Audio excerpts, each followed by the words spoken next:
Most of you who've played Terraria have never once considered its lore, and the lore gets kinda wild. In Terraria, the developers don't use an omniscient narrator. They feed us the lore through in-game sources that aren't 100% correct all the time. So a lot of this is up to interpretation, and throughout the video I'll try my best to make it very clear when things are speculation and when they're like kind of confirmed. It all starts with the player spawning in. They kill some trees, build some stuff, go mining a little bit, and even make some weapons and armor. And then eventually, they get attacked by this flying eyeball thing. Now to explain what this is, we have to go back in time to before the player got here. In those days, Cthulhu wanted to take over the world, and there were these magical nature people called Dryads, and these Dryads told Cthulhu no. And being Cthulhu, he just said okay, and he packed his bags and went home. No, I'm kidding. They went to war. And in the end, they beat Cthulhu, but most of the Dryads died, and there's only one Dryad left. But that one Dryad was able to defeat Cthulhu and like split his body into multiple pieces, and one of those pieces is what we just fought. The Eye of Cthulhu. Now the boss isn't too hard, it's barely an inconvenience, and after killing that boss, the players will take the pieces of its corpse to make better weapons and armor. With this new equipment, the players will find the Crimson. Now the Crimson is this weird biome that's like kind of magical and alive within itself. It tries to corrupt everything in the world and turn it into Crimson, if that makes any sense. Inside the caves in the Crimson, the players will find these weird, fleshy heart orb things. And if they break one of these, another piece of Cthulhu will attack them, that being the brain of Cthulhu. Now, the player kills it, barely an inconvenience. There's an alternate path. While creating the world, you could spawn with the Corruption, and the Corruption is just a purple variant of the Crimson. Same concept, you go in there's your second boss. But the boss for this one is called the Eater of Worlds. It's this big worm snake thing. But that deviates from the themes we have going on currently with the bosses, since they're all parts of Cthulhu. This one isn't a part of Cthulhu. At least, the game doesn't outright tell us that. I believe the idea that the spine of Cthulhu fell into the Corruption, and the Corruption turned it into this worm over long enough time. That's all just speculation, who knows? As the players continue to explore the world, way off on the edge, they'll find this weird structure called the dungeon. Outside of the dungeon is an old man. The old man tells the player that the dungeon was once a thriving city, until an unknown curse was put on the city and turned the residents into servants of evil. Their bodies fell apart as their minds collapsed, yet they refused to die. This turned them into spooky, scary skeletons. If the player returns at night, they can attempt to kill Skeletron, which doesn't actually do much to the dungeon, but it does free the old man of his curse and will allow you to go into the dungeon. Now, the Skeletron guy isn't just some bone dude. No, he is the reanimated bones of Cthulhu. Now, how did that happen? Well, it could be an accident from the Dryads. It could be done by the cult on purpose. It could just be something the city did to itself. Honestly, we don't actually know. After killing Skeletron, the players can enter the dungeon. Inside, they find new equipment, new weapons, new armor, and even this tied-up mechanic lady. We'll get back to her later. After plundering the dungeon, the player really doesn't have much to do. The world's kinda silent, so we back in the mine. But the player mines too deeply and too greedily, and they unleash actual hell. Like, no, look at this place. This is hell. That's what it is. In this vast underground landscape, the players will find these weird demons, these other demons, these bat demons, and even these cool bone serpents. Why ain't they just cool? While exploring hell, the player might run into one of these demons holding a voodoo doll. Now, what's this voodoo doll of? Well, it's of the guide. Who's the guide? Well, he's the guy who's been helping us figure all this out along the way. He's, you know, our guide. Now, why does this demon have a voodoo doll of the guide? So, the world has a soul, and is kind of alive, and the guide is the chosen one brought in here by the world soul. But not the chosen one in the sense that he's the most powerful. That's actually the player, we're the chosen one in that sense. But if you sacrifice him in hell, in lava, the world soul will summon the world guardian, and you can fight the world guardian. Now, what's the world guardian? The world guardian is an entity chosen by the world to keep everything in balance.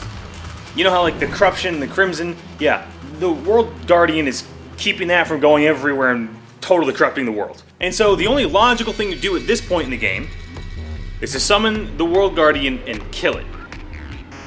I actually don't really know why we do this. Like, everything's kind of fine the way it is up until this point, and there's no good reason as to why. I can't find any, like, bit of lore that explains why we do this. We just do it for some reason. But we summon the World Guardian, and it turns out to be a big wall of flesh. We kill the World Guardian, barely an inconvenience, and that brings us to Hard Mode. When the players killed the World Guardian, the World Soul unleashed the Hollow, and the Hollow is pretty much the world's immune system to try to keep the world in balance until the World Soul can find a new World Guardian. Are you following? I'm lost. The Hollow is home to fairies and unicorns and rainbows and the best color of grass in the game, but unfortunately, they all see us as impure and want to cure us.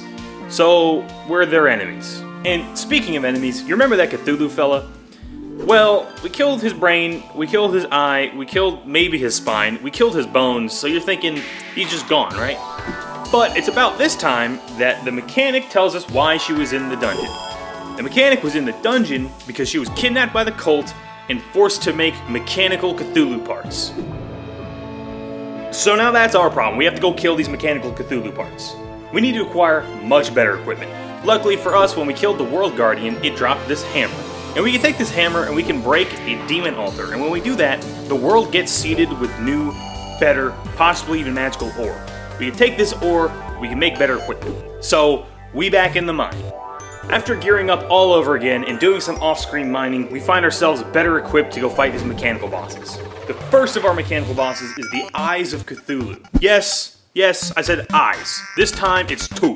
There's Retinizer. Don't tell me that's not the coolest name you've ever heard. Fucking Retinizer. And Spasmatism. That one's just kind of hard to say. Retinizer dope though. But we kill both of them. Barely an inconvenience. We then move on to the Bones of Cthulhu, and the Bones this time are Skeletron Prime, and that's not nearly as cool as Retinizer, but we kill him too, barely an inconvenience. Our next boss is the Destroyer of Worlds, which is not a mechanical part of Cthulhu, but it would be if you subscribe to the idea that the spine of Cthulhu fell into the corruption and was corrupted and turned into the Eater of Worlds. So, technically, it's a recreation of the corrupted version of the spine of Cthulhu. So it's the spine of Cthulhu, but like 7 degrees of separation. Luckily for us, Cthulhu is kind of spineless, so say it with me. Barely an inconvenience. After the defeat of the mechanical bosses, the world is kind of silent. I mean, there's still the corruption and Hollow that are spreading and trying to influence the world, but like, nothing's trying to destroy the world anymore. Like, we're kind of just chilling. During this downtime, if the players go back to the jungle, they might find a new, more powerful ore has spawned there. Chlorophyte. So we back in the mine. While the player mines the ore here, they might accidentally unleash an ancient plant thing called Plant Terra. Now, why is this plant trying to fight us all of a sudden? Like, we've been in the jungle before, but why did she not care about us before? Well, remember that war between Cthulhu and the Dryads? Well, back in the day, Plantera was alive for that, but Plantera was afraid of Cthulhu, and instead of fighting like the Dryads did, Plantera just decided to hide. But now that we've dealt with Cthulhu, Plantera ain't so scared no more. But we remind Plantera that we killed Cthulhu, so Plantera is barely an inconvenience. After killing Plantera, the players will find that she was hiding a key to an ancient temple. And inside this temple is some lizard people. And these lizard people, well, they were also around for the war between the Dryads and Cthulhu, but they decided to hide, like Plantera did. That seemed to work for them. They hid, they gave Plantera the key, and they just waited. We showed up, we solved all their problems. So, hey, hiding was the correct move. We show up to the temple and we slaughter everyone inside. And honestly, I can't find a good reason as to why we do that. And in the bottom, there's this big stone golem thing, and we killed Golem, barely an inconvenience. We just slaughter them all like animals. The men, the women, the children, I don't know why, we just do. The moment we kill Golem, the cultists are at the dungeon doing some kind of ritual, probably to summon Moonlord, or Cthulhu. But if they could just do that, what was the point of all the mechanical parts of Cthulhu? I think the answer to that lies in the Golem we just killed. See, I think that Gollum was preventing whatever this ritual is. I think the cult needed the mechanical parts to do whatever with, maybe build an entire mechanical Cthulhu, because of Gollum's protection of the world. Maybe whatever the temple was doing wasn't just hiding with the lizards, maybe they were protecting more. Because remember, the instant we kill Gollum, they're at it. I don't think that's a coincidence. I think those are related. So we don't have a reason as to why we go into the temple. We don't have a reason why we kill everyone there. We don't have any good reason as to why we kill Gollum. And the moment Gollum dies, the cult is doing something. I think we're the bad guys. I think we kind of caused this. We don't have too much time to think about that. We have to go stop the cults. So we go up there, we beat up the cultists, and well, they summon these space pillar things.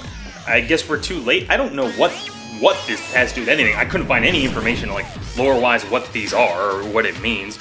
Maybe they're part of the ritual that they were doing. Maybe this is exactly what happened. Maybe this is some second thing that they did. We don't know. We have no idea what these are about. Think about this. Remember how the players, when they killed the mechanical bosses, they found the chlorophyte in the jungle? Well, that probably didn't just happen on its own. Remember how to get the new ore after killing the World Guardian? We had to go and break the demon altars. I think there was a similar trigger for chlorophyte, but instead of doing it ourselves, the cult did it for us. And the reason the cult did that is because they knew we would go to the jungle to get the new, better material. And while we were in the jungle, the cult knew that we would go and fight Plantera because of course she would come up and fight us. And they knew that Plantera had the key to the temple. And because our bloodlust was not satisfied at that point, we went in there and we killed Gollum for no apparent reason. I don't think that is the extent of their manipulation of the player. I think they also go a little bit further and beyond that. Remember that World Guardian that I said we had no reason to kill? I think they also manipulated us to kill the World Guardian for them. Remember, the world had like nothing going on. There were no world-changing events going on when we killed the World Guardian. Things went bad after the World Guardian. In fact, they couldn't build the mechanical, they couldn't finish building the mechanical bosses until we killed the World Guardian for them. Because they would need things from the Hollow. You can't get those things unless we summon the Hollow by killing the World Guardian. Okay, but how did they manipulate us? Remember that demon that had the voodoo doll of the guide? Well, how did it have the voodoo doll? There's no way it knows that the guide exists. I mean, the demons have never been seen above hell, not even in cavern layers, so how do they know that this dude on the surface exists? I don't think they do. I think the cult knows that the guide exists and gave the voodoo doll of the guide to the demon, or maybe made the voodoo doll for them, or told the demons how to make the voodoo doll. Either way, the cult is the reason they know about the guide, and the cult is the reason they have the voodoo doll.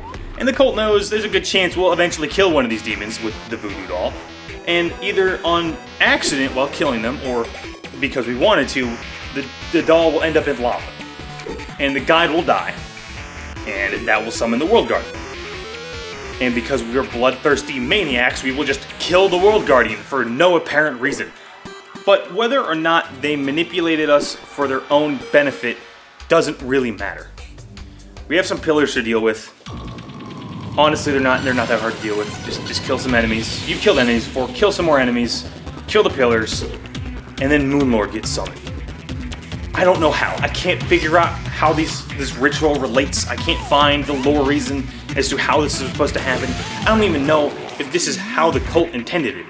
Maybe this is exactly what they thought, and these pillars are just some way for Moonlord to take over the world without actually being here, and we killed the pillars and he got mad and came and fought us himself. I have no idea. I can't figure it out. But all I know is once you kill the pillars, Moonlord summons. And when Moonlord shows up, first of all, look at this guy. He's gotta be Cthulhu, right? This is Cthulhu, right? Like, and if he's not Cthulhu, he's at least Cthulhu's cousin, right? But anyways, we fight him. Barely an inconvenience. And that's Terraria. A game that starts about mining trees and building houses out of blocks, and the lore gets so incredibly wild that I need a break. I feel like I killed all those lizards for no reason. Poor Bucky, he's unlucky. His only friend is a ducky.